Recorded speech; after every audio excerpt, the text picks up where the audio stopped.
बिस्मिल्लाहिर्रहमानिर्रहीम। अस्सलाम वालेकुम प्यारी मेरी वाइटी फैमिली, कैसे हैं आप सब लोग। उम्मीद है सब खैरियत से होंगे, जहाँ भी होंगे खुश होंगे और आबाद होंगे।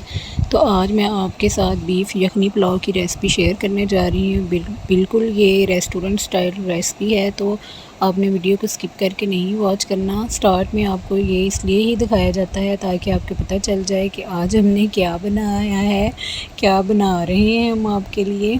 तो जो लोग चैनल पर नए हैं, हमेशा की तरह एक ही रिक्वेस्ट है मेरी आप सबसे, आप मेरी वीडियो को लाइक करें, शेयर करें, और चैनल पर नए हैं तो चैनल को गिफ्ट ज़रूर दिया करें सब्सक्राइब करके, ठीक है।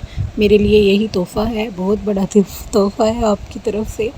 तो यहाँ पे मैंने गोश्त लिया है, बीफ का गोश्त लिया है, आप मटन भी ले सकते हैं। और यहाँ पे मेरा तकरीबन 1.5 किलो के करीब मेरा गोश्त है।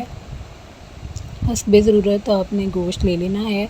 और यहाँ पे मैंने इसमें कोई भी पानी शामिल नहीं किया, मैं ये जो गोश्त का अपना पानी होता है वो ड्राई कर रही हूँ ताकि हमारे गोश्त में से स्मेल ना आए। जो लोग शिकवा करते हैं कि गोश्त की स्मेल आती है, वो ऐसे गोश्त में बिना पानी डाले हुए उसको सबसे पहले वैसे ही पानी को ड्राई करें। बोटियों का पानी खुद से हो जाता है। और यहाँ पर मैंने 1 गंडी लहसुन की ली है, उसको मैंने अच्छे से धो लिया है। और फिर मैंने यहाँ पे ऐसे प्रेशर कुकर में उसको भी साथ रख दिया है बोटियों के। और ये मैं गरम मसाला ले रही हूँ, इसमें लौंग है, ज़ीरा है, आपके सामने दालचीनी के टुकड़े हैं, काली मिर्चें हैं, साबुत काली मिर्चें हैं। और बस मेरे यही इंग्रेडिएंट्स है जो मैंने यखनी के लिए रखने हैं। अभी नमक भी मैं शामिल नहीं करूँगी क्योंकि बड़े गोश्त में ऑलरेडी नमक होता है। 6 गिलास मैंने पानी के लिए हैं क्योंकि गोश्त मेरा देर से गलेगा, टेंडर है बोटियाँ। मैंने स्टीम के लिए रख दिया। यहाँ मैंने कुछ बादाम और किशमिश लिए हैं, फ्राई कर रही हूँ। और यहाँ पे मैंने 2 छोटी प्याज जो है ना वो स्लाइसिस में कटिंग की थी और उनको मैं हल्का सा गोल्डन फ्राई कर लूँगी। सो बस इसको मैंने निकाल लिया है इन चीज़ों को फ्राई करके। और यहाँ पे अब मैंने चावलों के लिए प्याज लिया है, 2 दरमियानी साइज़ के, ना बहुत बड़े ना बहुत छोटे प्याज, वो मैंने गोलाई में कटिंग किए थे और मैंने उनको फ्राई किया। यहाँ मैं बोटियाँ चेक कर रही थी कि कितने % गल चुकी हैं, वरना फिर से इसको स्टीम लगाई जाए।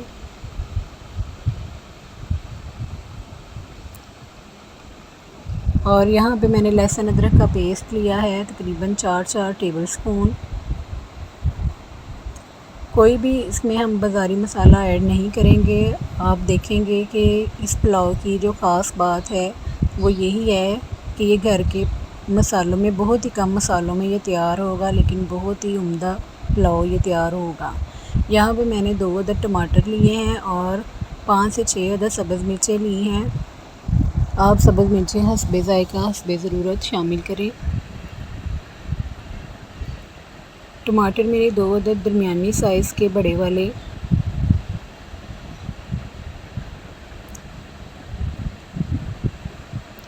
यहाँ पे आप देखें मैंने कोई पानी शामिल नहीं किया, वैसे ही मैं मसाले को दम पे ही गलाती हूँ, भून लेती हूँ। और यहाँ पे देखें मैंने 2 टेबल स्पून जो है ना साबुत गरम मसाला शामिल किया। और यहाँ पे अब मैं नमक शामिल कर रही हूँ, तकरीबन 3 टेबल स्पून मैंने नमक शामिल किया है। आप हस्बे ज़रूरत, हस्बे ज़ायक़ा नमक लेंगे, जितने गिलास आपके चावल होंगे आपने उस हिसाब से नमक डालना है।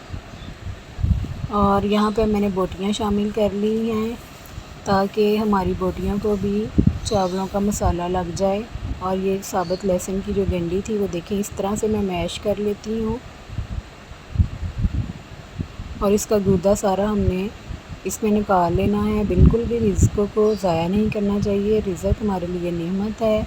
और यहाँ पे ये जो फालतू के उसके थे डंडी थी वो मैंने साइड पे कर दी। अब मैंने यखनी के लिए पानी जो है ना यखनी शामिल की है, पानी नहीं सॉरी करना शामिल।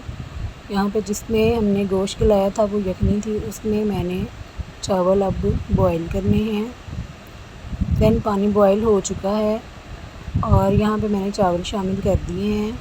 चावल आप कोई भी ले सकते हैं, सेला चावल भी ले सकते हैं, मेरे पुराने बासमती राइस हैं, साबुत चावल, टोटा चावल, जो भी आप यूज़ करना चाहें, जो भी आपको आसानी से। यहाँ मैंने दम लगा दिया और आप देखें माशाल्लाह सुभान अल्लाह हमारे चावल तैयार हैं। गार्निशिंग मैंने स्टार्ट में ही आपको बता दी थी कि वो कैसे करनी है। बादाम फ्राई किए, किशमिश फ्राई की और प्याज जो फ्राई किया वो हमने इसके ऊपर गार्निशिंग की।